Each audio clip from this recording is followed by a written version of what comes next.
тақырыбымыз басталды. Отырыңыздар. Ал балалар, бүгін біз ұлы дала өркениеті тақырыбын одан ары жалғастырамыз. Бүгінгі сендер сабақтан білетіндерім, бүгінгі сабақта ұлы дала өркениеті туралы білімдерімізді одан ары шыңдай түсеміз. Мәтіннен негізгі тірек сөздерді анықтайсыздар. Мәтін мазмұнын түсініп, сұрақтарға жауап бере алатын боласыздар. Ал енді ондай болса, бірінші тапсырмамыз мәтінмен жұмысты бастайық. Қазір оқулықтарымның 83-ші бетін ашыңдар. 83-ші бет, 3-ші тапсырма. 83-ші беттегі 3-ші тапсырма мәтінді оқимыз. Третье задание, 83-я страница. Сначала давайте прочитаем текст внимательно. Диас бастай қой. Ежелгі Қазақстан мәдениеті немесе ұлы дала өркениеті Еуразия өркениетінің басы. Жалпы адамзаттық өркениеттің құрамдас бөлігі. Дала деген ұғымды шөл деп ұғуға болмайды. Бүгінгі қазақ жерінде 45 мың өзен, 85 мың көл бар. Алтай, Ұлытау, Қаратау, Мұғат, Жар, Алатау, Орал таулары да осы далада орналасқан. Алтайдан Дунайға дейінгі дешті Қыпшақ жері әрі далалы, әрі таулы, әрі өзен сұлы, нулы өлке. Осы ұлы далада өркениеттің орнауына себеп болған бірнеше фактор бар. Жақсы, Нариман, жауаптырады. Біріншіден, Алтайдан Донға дейін созылған ұлы дала екі құрлықтың басын қосты. Ол Еуропа мен Азияның қақпасы болды. Екіншіден, дала өркениеті біздің жыл санауымыздан 1000 жыл бұрын пайда болды. 7000 километр жер қамтылды. Біздің жыл санауымыздан бұрынғы төртінші жылдың соңында түркі жұрты ең жүйрік жылқыны қолға үйретті. Үшіншіден, ұлы дала Әмудария мен Сыр арқылы Қытайдан парсы, үнді, араб өркениеттерімен тоғысты. Жақсы, Есмира жалғастырады. Төртіншіде дала Төртіншіден дала баласы тәрбиелі аудармен гармонияда оның сөзі.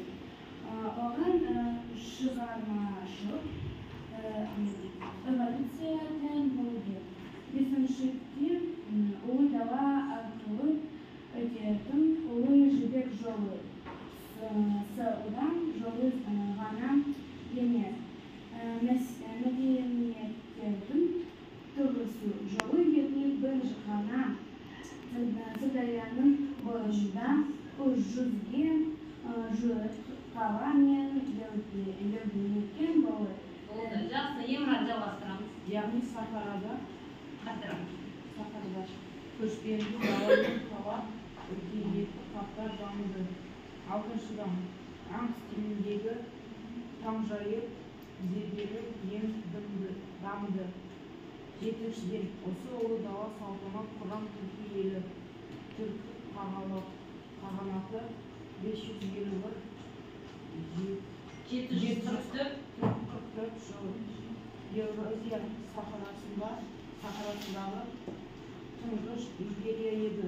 Сол дәуірде түркі жазуы пайда болды. Жақсы, Сәмира жалғастырады. Сегізіншіден біздің жыл жаңалығы 545 жылы бүгін қаланың ортасына Қытай елшісі келді. Сол кезден бастап түркі елі халықаралық мәртебеге ие болды. Жақсы. Балалар, енді осы мәтін бойынша қазір сендерге мынандай тапсырма. Екі топқа екі тапсырма беріледі. Яғни сендер бірінші топ сандар сөйлейді.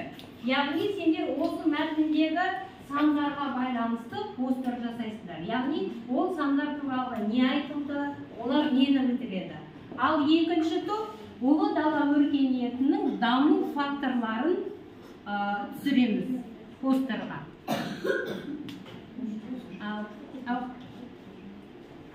Сыныптама тапсырма?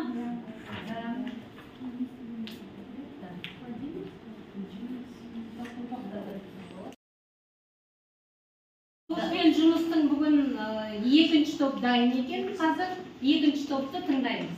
Дала өркениетінің даму факторлары. Бірінші, ұлы дала екі құрылымдарында қосты. Құрылымның басын қосты, иә? Екінші, түркі жұрты ең жүйрік аң жылқыны қолға үйретті. Яғни жылқыны қолға үйретті, иә, екінші фактор. Үшінші, ұлы дала Әмудария мен Сыр арқылы Қытай басы үнді араб өркениеттерімен тоғысты. Тоғызыншы, сауда. Империя. Түркия елі халықаралық империя болды. Империя елі болды, иә? Халықаралық империя елі болды. Ал Әлима, сенде? Төртінші, дала баласы табиғи ортамен өмір сүрді. Яғни гармонияда, үйлесімде. Ұлы дала арқылы өтетін ұлы жібек жолы сауда жолы. Алтыншы фактор, аң стиліндегі зергерлік өнер дамыды.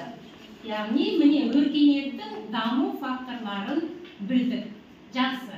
Ал қазір жаңағы бірінші топ тыңдаймыз, екінші топқа рахмет. Ал екінші топқа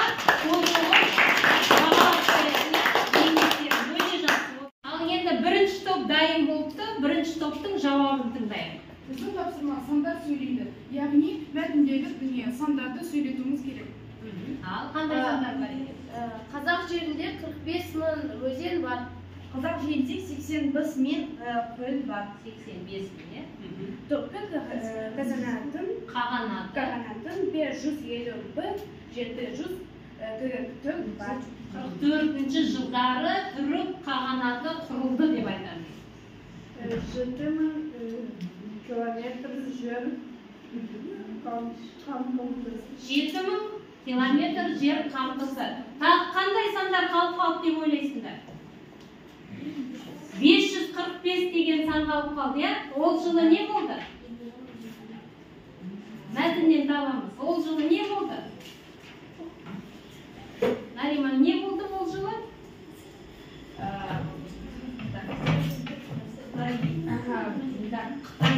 Бұның қағанның ордасына Қытай елшісі келді, өте жақсы, жарайсың. Ал екінші топқа